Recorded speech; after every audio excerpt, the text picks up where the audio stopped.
Before we begin, I do have a preliminary matter I wanted to talk about because it came up yesterday, and I think we need to address it.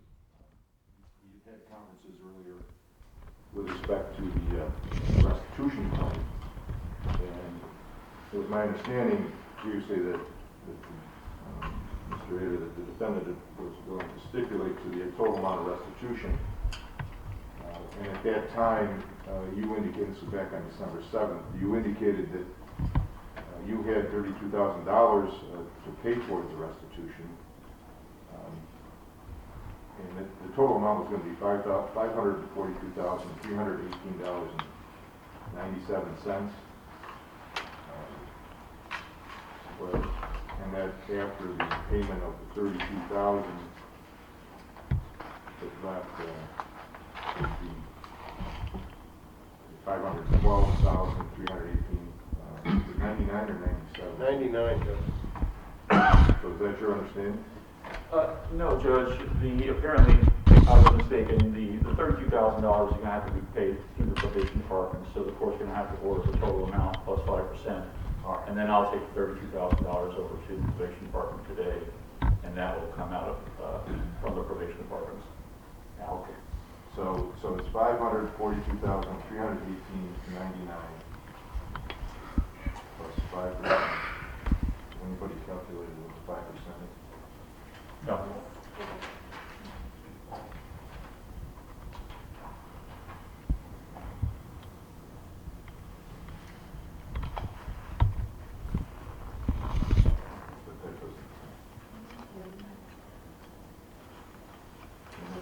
This subtracts the 32,000.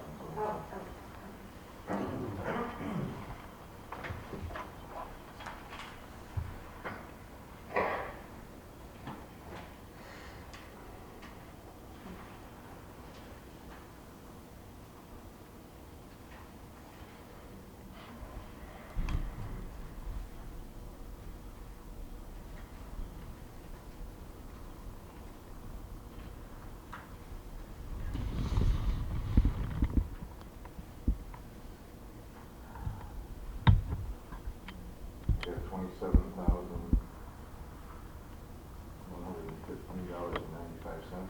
Yes.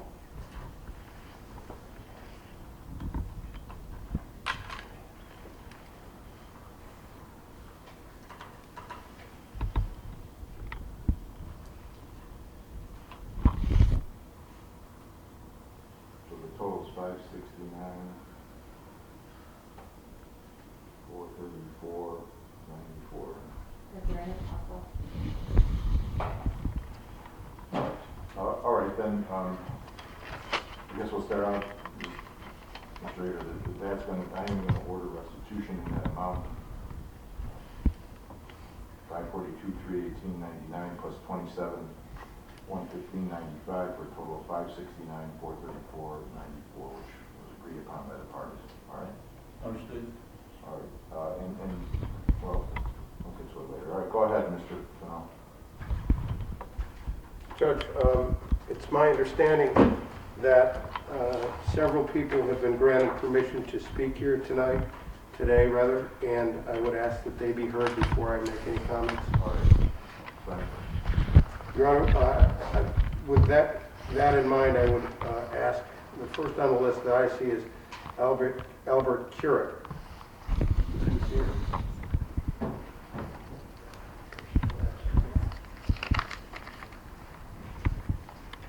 Sir, I would ask that you step up here, speak into the microphone, and advise the court and the press whether or not you consent to be recorded visually or audio. My name is Albert S. Carrick. I'm one of Michael's clients, so to speak, or victims, and yes, I have no objection to audio or video. All right, go ahead, Mr. Kirk.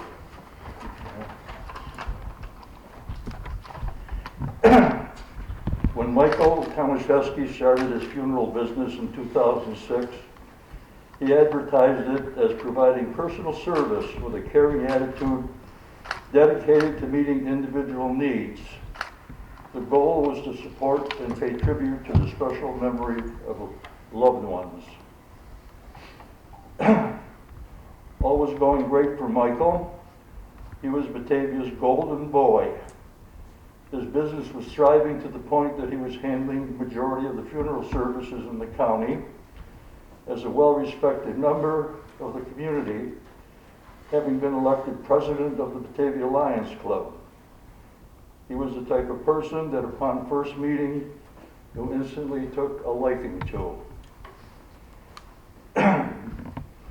There was only one problem. All the time he was offering comfort and condolences, he was practicing his deceit. He sat across from clients over the years, stared them in the eye, shook their hands, providing them with assurance and comfort, while all the time knowing that their monies were going directly into his pocket. Yes, I was one of those taken in by his sincerity and trustworthiness. You take a look around, Michael, everybody in here is one of your clients and victims. What he actually gave his clients was mental anguish and suffering, as well as lies, pain, grief, and heartache. The Batavia community had its soul scorched when all of Michael's criminal and unethical activities were revealed. In every criminal and ethical activity he participated in, he knew his victims who trusted him without question. That was the respect he had earned in the community. What brought disbelief and anger were his handling of the remains of Peter Vendetta, an Army veteran, and the remains of stillborn child Eva Young. Vendetta's remains were stashed in a garage for almost a year, while the remains of Eva were presented to the family without cremation documentation. Everything about the disposition of the remains was based on one lie after another. Michael might just as well have stabbed Eva's mother in the heart for all the mental anguish and grief he caused the family. The trauma of losing their daughter was bad enough, but not knowing if the remains they received were Eva's or not was heartbreaking. Michael, you are an embarrassment and disgrace to yourself, your family, your profession, your faith, your community, and your Polish ethnic background. To me, you are the worst kind of thief. A thief steals property that can be replaced. You stole your victims' memories, their souls, and their hearts. I believe that your actions have earned you a term of imprisonment where you can reflect on the hurt you have placed on your many victims' lives. Thank you, Your Honor. Sure. Keeping on. Joan Miniachi.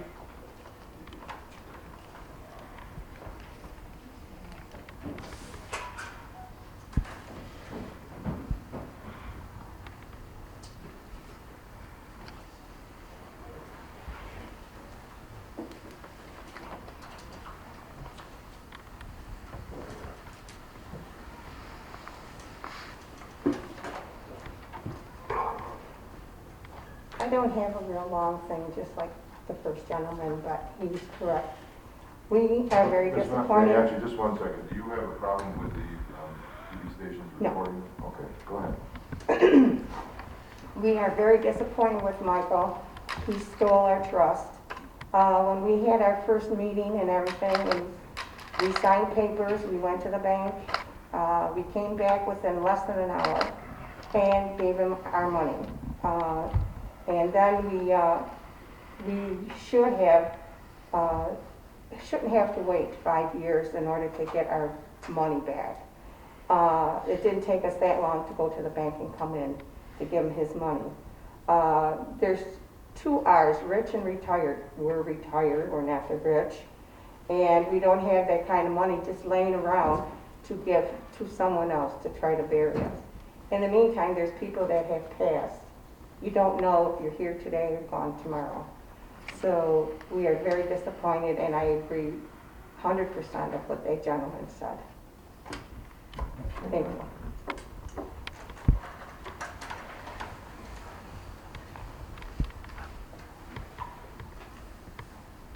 Mary Paradise?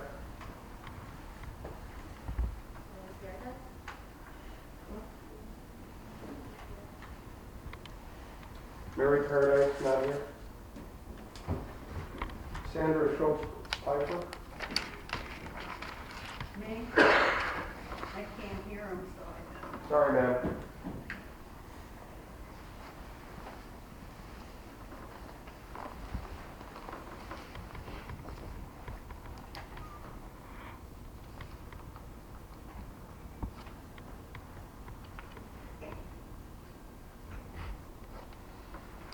Are we supposed to give our names? Yes, please. If you would state your name and indicate whether or not you consent to be recorded. My name is Sandra Schultz Pfeiffer. Yes, I do give them my permission. I met Michael back in January of 2013 when my husband passed away. He did a good job. He took my husband down to the valley where he would be buried. And when I came back home the day after the funeral, I broke my hip. So I got a little worried about things, so I asked my son to take me to the funeral parlor, that I wanted to make pre-arrangements for my funeral so that they wouldn't have to be taking care of things that I should be taking care of. So we did that. My daughter-in-law and my son were with me when I went to the mortuary and paid Michael for my funeral. I can't believe this. And then 2018, I had my sons there. He had a Marine Corps funeral.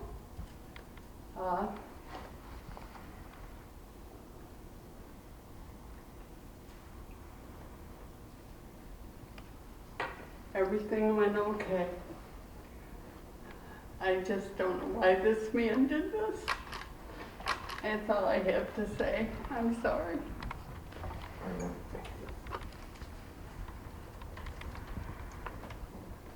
Nancy Pender?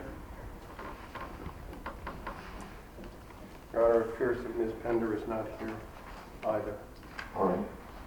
Go ahead, Mr. Trump. Thank you, Your Honor.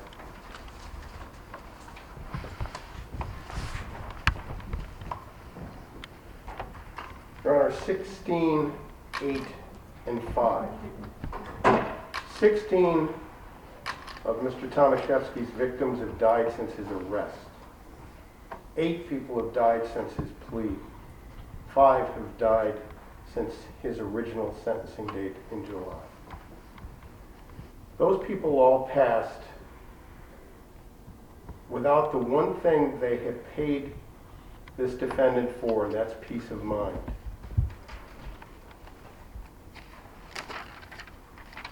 Mr. Tomaszewski started his funeral business in 2006 to meet individual needs. No one knew at the time the individual he was talking about was himself. Less than 3 years later, he committed his first larceny. March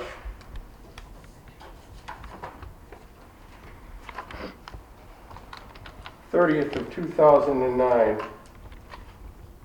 the first victim's name goes on the board. She entrusted him with $5,482.60.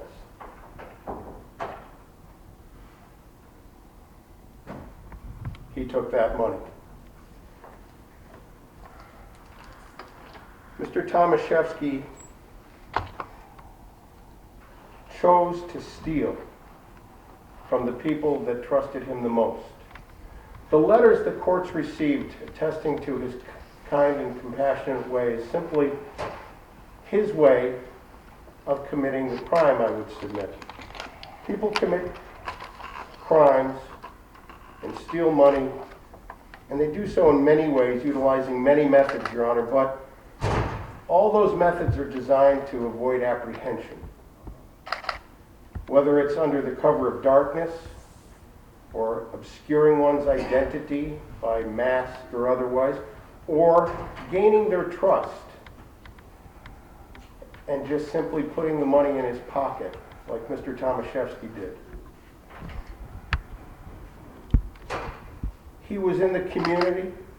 He was, as Mr. Curate points out, a golden boy. He was well liked. To be sure, he did provide some services. But some of the highlights of the letters he submits in his support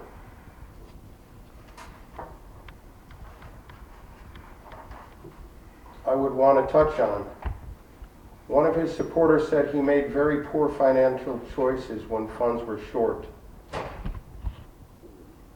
That's inconsistent with what Mr. Tomaszewski did in taking money and diverting it to himself. That's not a poor choice. That is a scheme. That is an intent. That's a premeditation. This wasn't simply about making a mistake, as some have opined in their letters. This is not simply about mismanagement of funds, as some of his supporters have suggested. This is an ongoing 12-year scheme to defraud. An individual who might go in a big box store, Judge, and steal less than $1,000, commits a petty larceny and could be subject to a year in jail. If that person had no criminal history, they likely wouldn't get a jail sentence to begin with. I expect Mr. Ader's going to ask the court to sentence Mr. Tomaszewski to a community-based sentence to let him pay back the restitution that he's admitted he owes. And that first-time petty larcenist would get that chance. But when that person commits almost 100 larcenies, they've lost that chance, I would argue. It's true, Mr. Tomaszewski doesn't have a criminal history until today, until his pleas, but he's committed felony after felony after felony after felony for a 12-year period. And, Your Honor, to say that he wants to pay back the restitution, he's employed, he'll have a job, he'll work to pay it back, and he's sorry isn't enough. He paid $32,000 to his attorney towards restitution. That barely covered the collection surcharge. After that money is applied, even taking away the collection surcharge, he still owes $500,000 plus. Money that he took out of people's pockets, people who trusted him, people who had to go to a bank to get money and bring back and give to him for what? There's no indication yet what he used that money for. But it doesn't matter. Because he took it and took it and took it and continued to take it, while showing the community a different side of himself, which these letters I submit to the court is simply his way of committing larceny. Gain the trust, be the good guy, make friends, and then they'll come to me and they'll give me their money, and he took it. Mr. Tomaszewski took their money and then he broke their trust. He took something from them, from the people in this room, that he can never give back. And that's peace of mind. People pre-plan their funerals because they want that comfort, knowing it's taken care of. Whether it's financial or just to relieve their relatives, their children, of the burden of having to do it. They have good reason for pre-planning their funerals, and when they do it, when they give him that check, they feel at ease. And he took that. And even in the best of circumstances, many people in this room, many of his victims, won't live to see restitution. That's whether or not he goes to jail. Your Honor, what Mr. Tomaszewski did was so egregious, so calculating, so wrong. I would submit the court has no alternative but to sentence him to the maximum sentence allowed. And that's a 2 1/3 to 7-year term in the State Department of Corrections.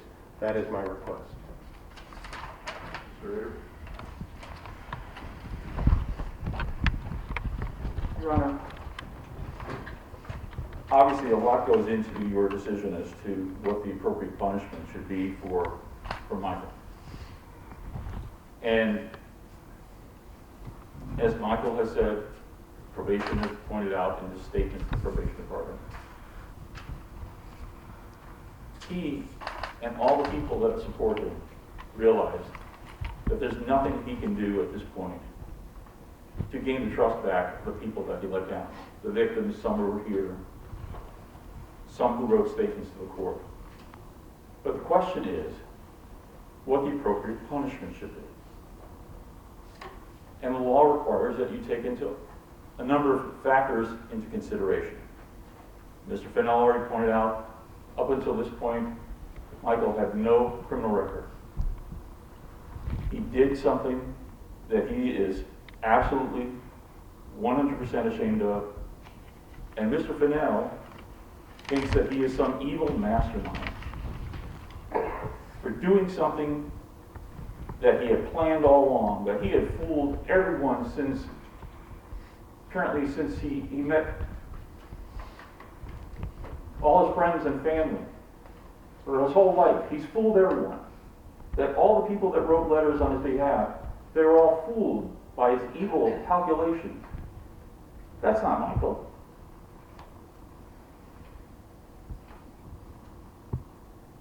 The people that are victims in this case, they even said that they liked Michael. A lot of them said they liked Michael. He performed valuable service. He was there to comfort them. And yes, he took their money. He didn't put it into pre-plans. And he put that money, they say, into his own pocket. There's no evidence that he was a gambler. They looked into that. There's no evidence that he had a drug problem, that he was using it on that. There's no lavish property, houses, yachts. It all went back into his business, just like he told his probation officer when they did the interview. It went back into business. And it was wrong. He knew it was wrong, and he couldn't stop it because the business was helping people, and he wanted to help people. And yes, in hindsight, it's easy to say he should have run the business, but he should have had a partner who took care of the finances. And he totally screwed up, much to everyone suffering here. But it should be noted that of all the people that submitted statements to the court, and those who spoke here, a small percentage wanted Michael to go to prison or jail. Everyone wants their money, obviously.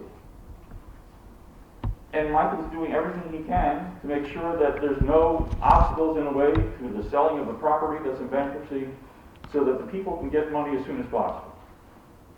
And he had a job until he was incarcerated, and he's going to be able to pay that restitution as soon as feasibly possible.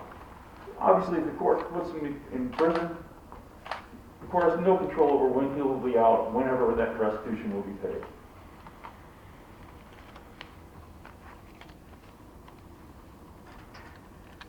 Mismanagement of funds. There's no evidence here whatsoever, as I said, that my client is some sort of Bernie Madoff character who is stealing from people in a Ponzi scheme and living lavishly. That's somebody who should be punished for the rest of his life. This is somebody who mismanaged. And you want to call that poor business, bad judgment? Those were choices he made. Bad choices, criminal choices, but they were choices. Yes, his intent was obviously to put that money back into the business, but he still provided services to lots of people in the community and did a good job. But he didn't do it well because of the financial part. And a lot of people who had depended on him, they might have gotten their funerals, some haven't gotten their funeral services yet, and they don't have the interest on the money. And yes, it was terrible. But are all the people that supported him, that submitted letters to the court in the sentencing memorandum last summer, were all those people fooled? I provided the court with a synopsis of some of those statements from some of those letters. And I just wanted to read some of them, just so the court remembers that some of these people who knew Michael, these are not people that were fooled by Michael. These were people that trusted Michael, they cared for Michael, and realized that Michael made some terrible, terrible choices, and that there should be punishment, but what that punishment should be is not necessarily a lengthy prison sentence. And one supporter said, I have had numerous conversations with Michael about the circumstances he finds himself in due to his own actions. He does not minimize nor deny the hurt and despair he has caused many families. As unfortunate as it is, we all have witnessed how things snowball, be it mentally, physically, emotionally, or financially, until there's no going back. One wrong deed begets the next, and so on. This happens to good people, well-meaning people, people of all walks of life. And that's what happened in the Michaels case. It got out of control. And yes, a lot of people suffered. People that are here, people that are not here, people that are no longer here. All right, the question is, was there some evil mastermind here that demands to be put away for the protection of the community? In my opinion, that's not the case. And that's the opinion of many people that wrote on his behalf. Another person wrote, I have known many families who have been served by the Tomaszewski Funeral Home over a lengthy period of time in a very satisfactory manner, including myself when I handled the funeral arrangements for my sister. I have spoken with several who have experienced loss from this issue. In my meetings with Michael since this occurrence, his remorse has surfaced in a variety of ways, all laced with sadness at his own weakness and regret for the harm he has done to the people who believed in him and his services, as well as his family. Rather than sitting in a jail cell, I feel that Michael should be sentenced to meet individually with each individual he has wronged.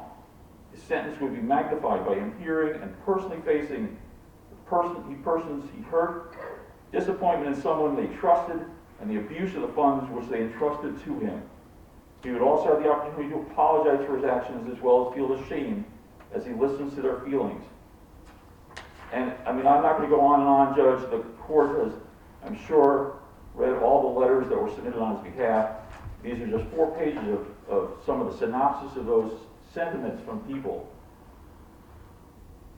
The court has a wide latitude of options. We have an agency here, Genesee Justice, that was originally founded to provide restorative justice for victims to meet with the perpetrators of crimes so that they can understand what happened, so that each side can talk to each other. It's innovative. It's not used. It's what people are looking for. They want answers. They want my client to feel shame more than he is shamed already. The court has the option of being able to do things like this. And the court also has the option of being creative in its sentence. And I know that there are some people who want to throw the book at my client and say he should be in prison for as long as possible. A very small minority of the people that have written to the court on behalf of the people, as far as victims in this case, are looking for that. Most either have no comment, thought that probation was appropriate, or maybe some jail time and probation. Almost everyone wants their money back, obviously. We don't know how long before they'll ever get any of this money back, depending on when the bankruptcy courts resolve the property issue, and if the court puts my client in prison, how long he might be in prison before he's ever able to make any kind of payments toward that restitution. Everyone wants restitution paid. The court has the opportunity here, in this case, where it doesn't think that the community needs protection for my client to put him on some kind of community-based sentence. The court can put my client, continue my client in jail for up to 6 months, and give my client probation supervision on 3 separate felonies with a specific timeline and payment schedule and requirements to meet possibly with victims or to work things out with the probation department to do that. And it may not be a lot of money up front, but it's something. And if the schedule isn't met, if there's any waivers as far as compliance with the terms of probation, then they can be violated on probation. And then the court would not be limited to the terms of the plea agreement in this case, which is concurrency, which means that the most the court can impose now is 7 years in prison. If you violated the terms of your probation at any point in the future, next week, or whenever he gets out of jail, or a year from now, or 2 years from now, and he stops working and helps making payments, the court can send him away for 15 years in prison. I mean, what more leverage could the court have to impose a sentence over someone to make sure that they do what they need to do so that the victims who want the restitution as soon as possible get that restitution, then to monitor him and to do that. And have the prison sentence in your back pocket as the sword over his head in the event that there's one misstep, one person, the victims are not getting what they deserve. And the court has that power. The community doesn't need protection by locking Michael up for as long as possible.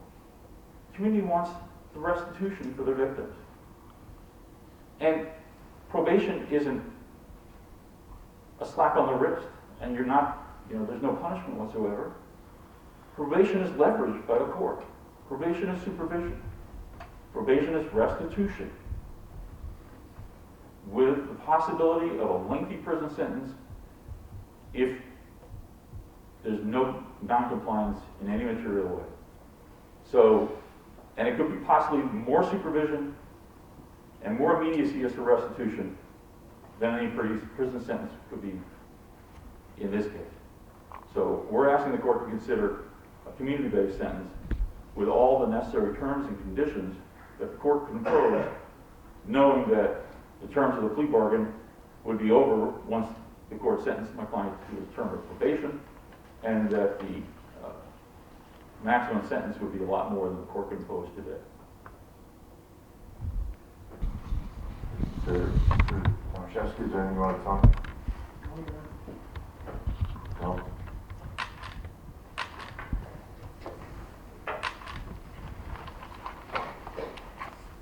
Well, Mr. Tomaszewski,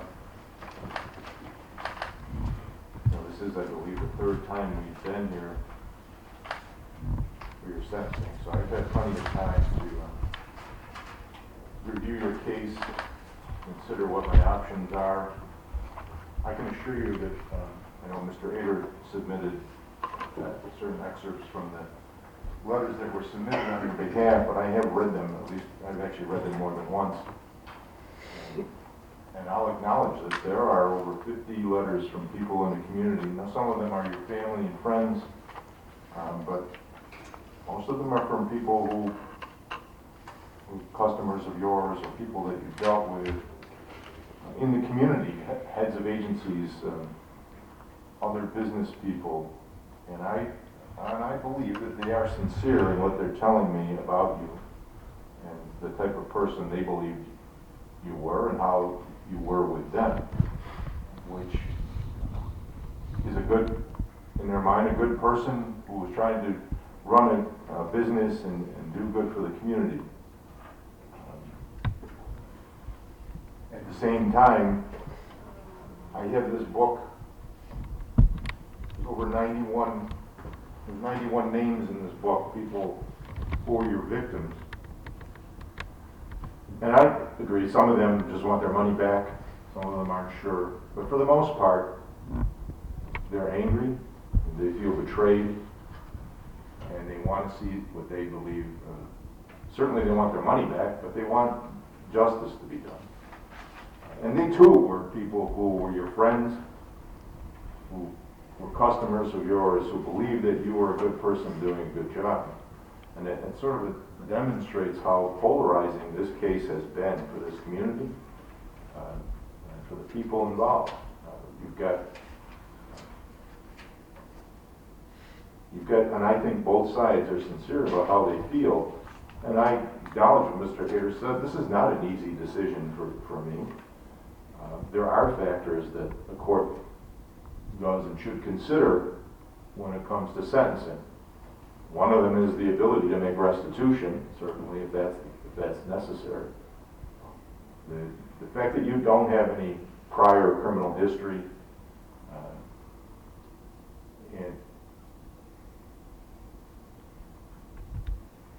and the fact in this case that to a certain extent you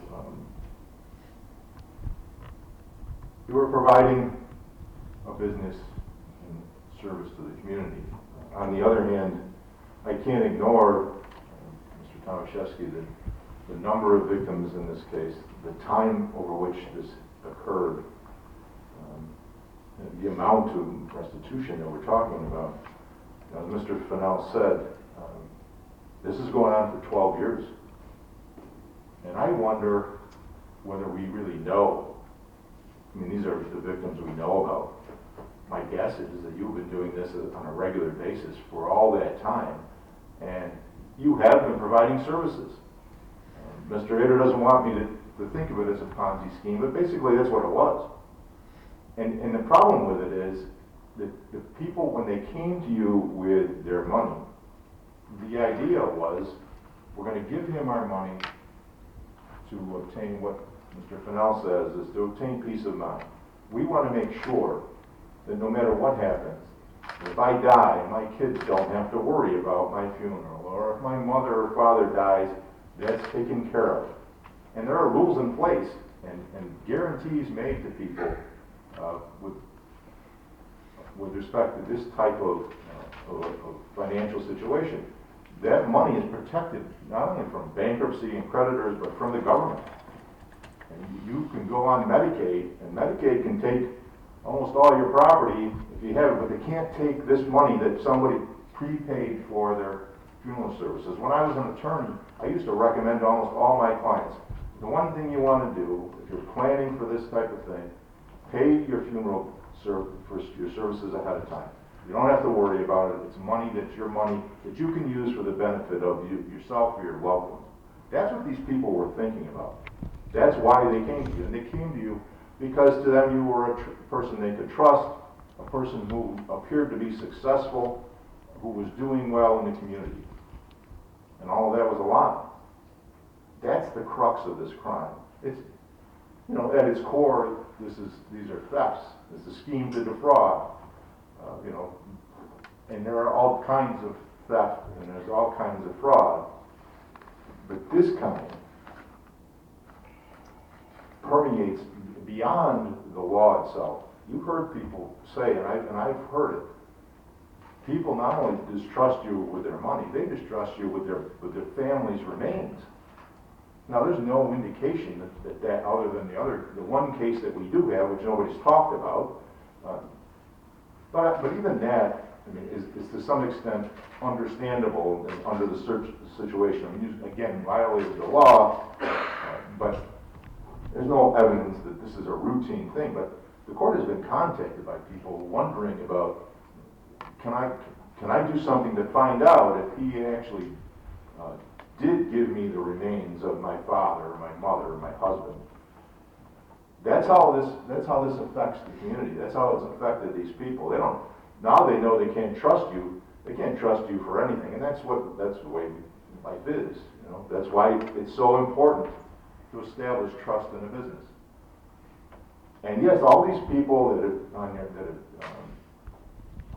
told me that you're a good person and you've done well, again, I believe that they're being honest. But you were able to do it because you were breaking the law. And what kind of community would we have if everybody felt that way? If everybody ran their business, well, as long as I give some of my money to charity or if I do good things, I can break the law. And I don't believe that you were somehow sacrificing your own life and the benefit of you and your family to do this. I believe that you benefited tremendously from this. You had what appeared to be a very successful business. You say in the pre-sentence investigation that, well, I needed the money for a new sprinkler system, I needed the money to start the Dibble Center. Well, don't you think that there are other business people out there that need money to improve their business, that want to do the best they can, that they want to start new ventures? Now, they borrow the money if they don't have it, they go to banks.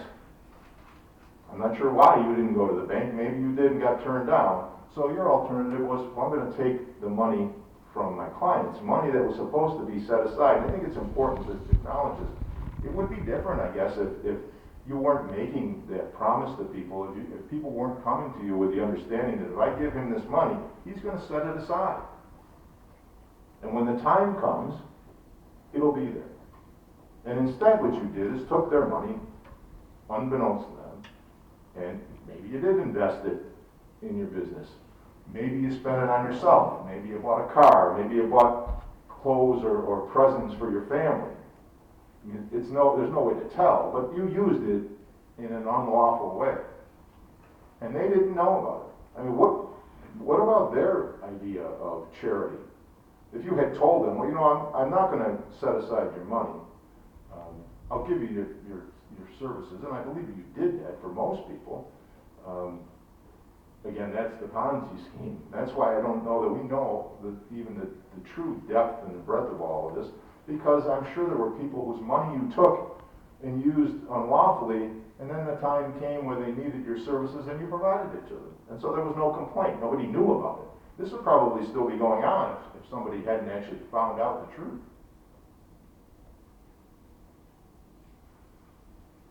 So what would they have done if you had said, you know, here's $5,000, and you said, well, okay, I'm going to use that to pay some bills, but don't worry, when the time comes, you'll get your services. So they have to trust you that you're still going to be in business, that you're not going to have creditors, that you won't be in foreclosure at that time.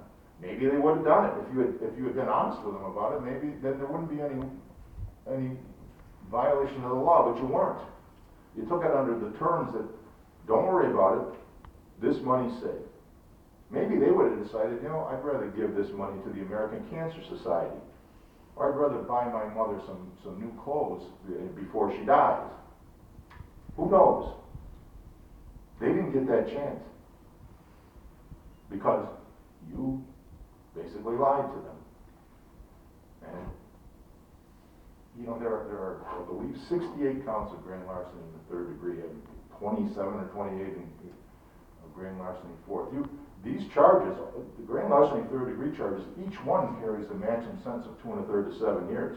You were able to plead guilty in this case to 1 in satisfaction of them all. That's the maximum sentence this court can impose for all of these crimes. Crimes that amounted to over $500,000 in restitution, crimes that took place for over 12 years. You've got a significant benefit from the plea. I understand why the people did it. This would have been an impossible case even to present to a grand jury, not much less to try. We'd be trying this case for months. So I give you credit at least for doing that. But you've gotten a benefit for it.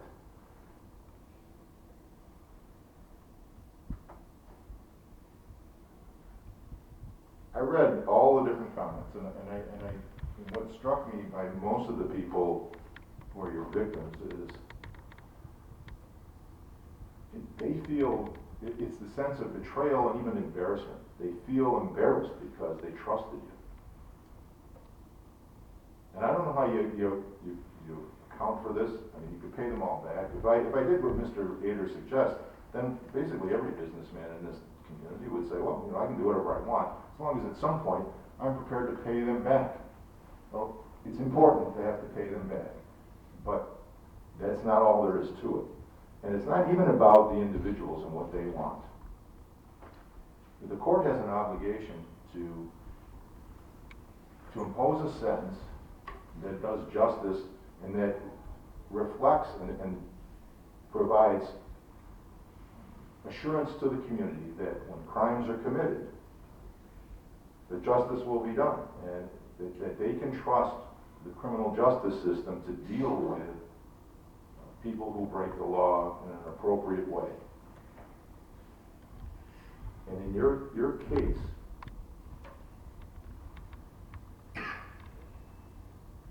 I believe that the scope and the breadth of the crimes that you committed outweighs the positive things that can be said about you. I get that you did good things, but you did it with somebody else's money.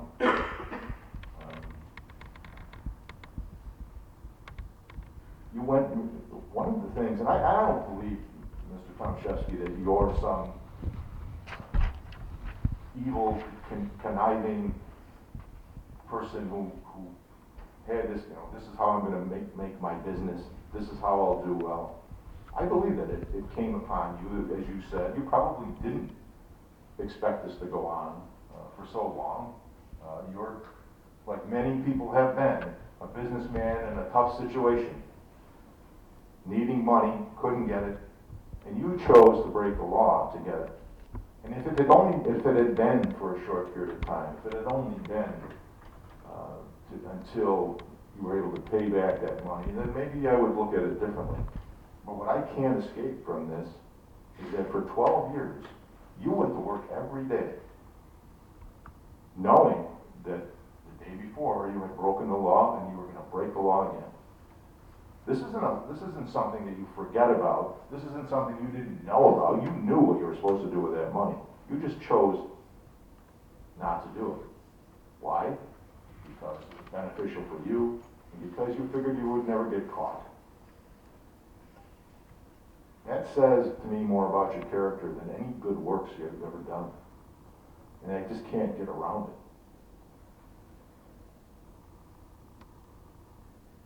So I'm concerned about restitution, and part of my sentence is actually going to take that into consideration.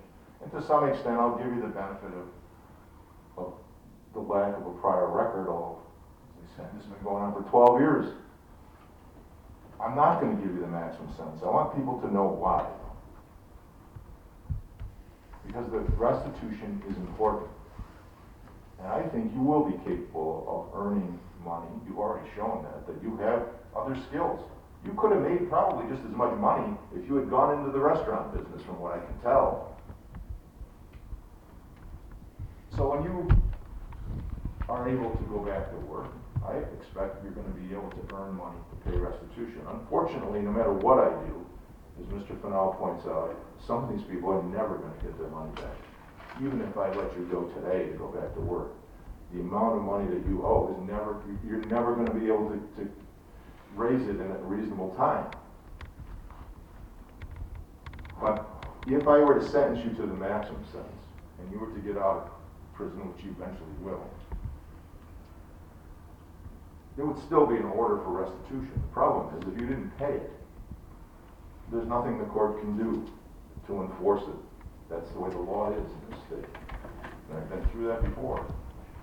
And it's very frustrating to me and to the victims. If I don't give you the maximum, and you get out and you don't pay restitution, you can be brought back here and I can send you back to jail. That's going to be a motivation, I think. And to give people at least some peace of mind that you're going to at least try to make restitution. So I am going to send you to incarceration, Mr. Tomaszewski, with respect to the grand larceny third charge, which is the most serious charge. The sentence is an indeterminate term of incarceration with the Department of Corrections of a minimum of 2 and a maximum of 6 years. With respect to the scheme to defraud, a Class E felony, the sentence is an indeterminate term of 1 1/3 to 4 years to run concurrently. With respect to the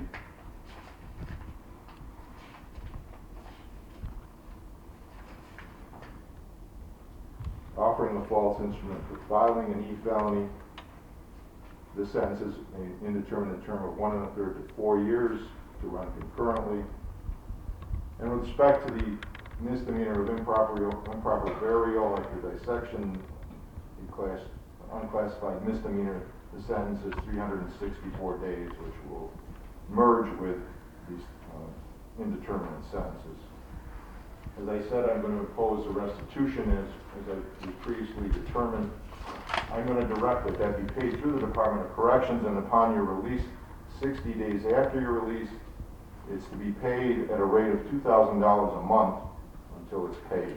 Now, I understand that at this point that could be an artificial number. You will have the opportunity, if you aren't able to pay it, to ask the court to reconsider that. But by my calculations, even if you are to make those payments, you might be able to pay this money back in 10 years, which is a long time for these people to wait.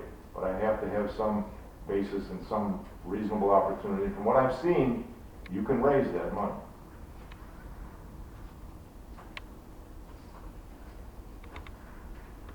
I'm going to impose the mandatory fees and surcharges on both counts, for both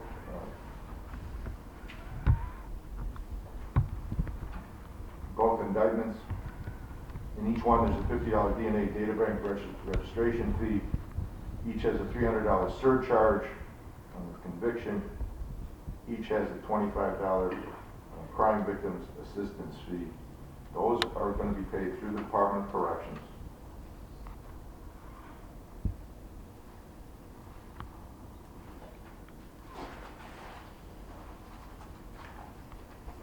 I didn't see Mr. Fennell. I don't see that there's any request for orders of protection. None that I'm aware of, Your Honor.